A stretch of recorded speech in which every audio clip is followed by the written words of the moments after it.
What's up again there, guys? Brian here, the Three Topics Gamer, here to give you another episode of my weekly Q&A to help the people's questions or answer a series of questions that have presented me over the past week. This episode's pretty average, nothing too out of the ordinary, nobody new, and there was a solid collection of questions both answered in the comment section and for this video, which I believe I have like 5 questions. So, like always, if you happen to enjoy this video by the end, do not forget to give this video a thumbs up and subscribe if you happen to enjoy my content. So, jump right into the first question, coming from GOG, and you want to know, what are my thoughts on the Mortal Kombat Legends Scorpion Revenge? And it was fine. I mean, it seems like it's the type of film that you might want to show someone who probably doesn't really know much about the Mortal Kombat lore. But for someone who knows it very well, it's like kind of played up the motions. It is a little odd how they titled it like Scorpion's Revenge when he's really not the main character. That's so weird. And they don't really do anything with Liu Kang. Like, they very, very like unutilized Liu Kang. I mean by the end, and it's a weird kind of spot, and so it makes me kind of wonder what they're planning to do of the live action film. Like, are they actually going to do something where they're going to try to make Scorpion like the main character, or are they going to stick with the traditional style and make sure Liu Kang is the main character of this franchise? So, who knows? But overall, I thought it was fine. That was a fun movie. Next question comes from Phantom Cities. He wants to know, why, in my opinion, does Darth Maul's resurrection in the Clone Wars work as well, and Palpatine's return in the sequels doesn't? Well, that's an easy question. The reason why Palpatine's return doesn't work is because that was never the plan. That is the plan. That is the biggest problem with the sequel trilogy. There was never a plan. Say what you will about the prequels, at least before they even started filming, George Lucas already knew what he wanted to do. Might have been flawed, might have been poorly executed at some points, but at least the man knew what was going to happen at every single step of the way. Disney does not have a damn clue what they are doing with this franchise. They are making this stuff as they go, and it is clear that with the sequel trilogy, there was no overall plan. It was basically like, well, the first director is going to make this story, and then the second director can do whatever the hell he wants. And heck, if J.J. Abrams hadn't come back and Rian Johnson hadn't come back, you can bet your ass that the third film would have done whatever the hell it wanted without even applying anything that happened in the last 2 films. And it would be a mess. After killing, what's his name in the second film, they recognized that, oh snap, we don't have a main villain. Well, what can we do? Oh, let's just get Palpatine back. Let's get Palpatine back, and we'll make him a clone. It's like, that's a cheap way of bringing back a character, which was not necessary.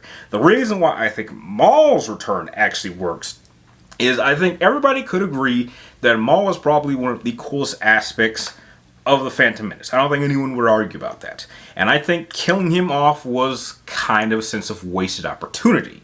So, because it really was the fans that brought him back. So, with a character that's as popular as Maul was, you actually could have a story of him surviving and then him kind of being a bit of a rogue character who's no longer under citizen's control and then has to kind of worry about forging his own path. And that's really what they've done. It's just kind of amazing how Maul, given a second life, has been able to become a much more compelling character than he ever was in the live-action films. And he's just one of those characters that most typical movie-only Star Wars fans don't know anything about him. They don't know that his story is so much more expanded upon and much more interesting.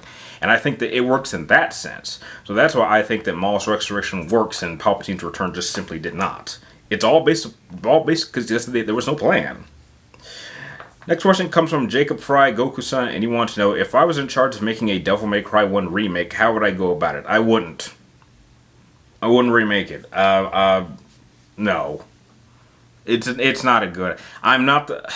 Put it like this. I'm not the person you want to ask for a Devil May Cry 1 remake because I don't really like it all that much. Surprisingly, though, I acknowledge that it's probably a better game than Devil May Cry 2, of course, despite all of its problems. I've only beaten Devil May Cry 1. I mean, for those who actually saw my stream of Devil May Cry 1, I got really frustrated with that game, and just had no fun playing it. So I would not want to remake. Why would I want to remake a game I wasn't interested in? I mean, I only played it once back then when I was a teenager because I felt like It was nice to want to play a game like that, but once I was done with it, I had no interest in going back. I mean, at least in the sense of like a Resident Evil 2 remake, it was a game that it was what held the game back wasn't the story; it was its gameplay. I mean, if you fix the gameplay, then it becomes a tolerable game. That's not the case with Devil May Cry. Everything about the game's structure and its storytelling and its direction, none of that really works for me.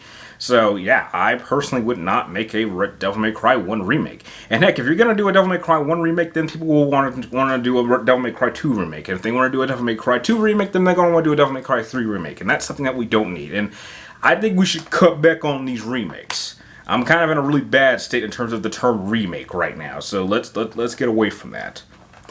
Next question comes from Will Williams, and you want to know, sorry, have I ever been in a movie theater and then left before the movie ended because of how terrible it was? Left a movie before it was finished? No.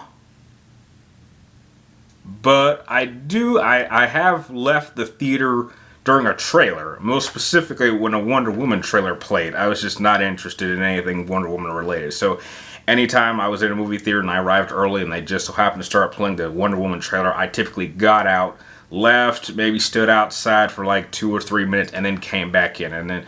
But that's the only thing I can think of actually going out of my way to leave and then just not wanting to watch it because I wasn't interested in it. So, yeah. But in terms of a movie that I've actually paid to go see, no, I've never actually walked out of. And the last question of the episode comes from All-Star Gamer Punk. You want to know, back when it was still relevant, what would I have done differently with the handling and marketing of the PlayStation Vita in order to make it more successful? I would put more games. I think you needed to make more games that would draw more people in. I mean, I would have asked I would have done this. Next to the software, I would have pushed marketing a little bit more to encourage people to use their Vita alongside their PlayStation consoles. That's what I would have done. I think that if there had been more functions and there would have been more interest in actually doing that, then I think a lot more people would have picked up a Vita. Because that was one of the selling points that made the PSP so marketable, is that it worked so well with the PlayStation 3. I think that had Sony pushed it a little bit more, I think more people would have been more compelled to get a Vita. So those are just my typical ideas. And that's pretty much all the questions that I answered that I felt were video worthy. So if you guys have any more questions you'd like me to answer in next week's episode, be sure to type them in the comments down below. But be sure to get them to me roughly before Wednesday at noon before I start filming the next episode. And like always, thank you guys for watching. You're awesome, and I will see you next week.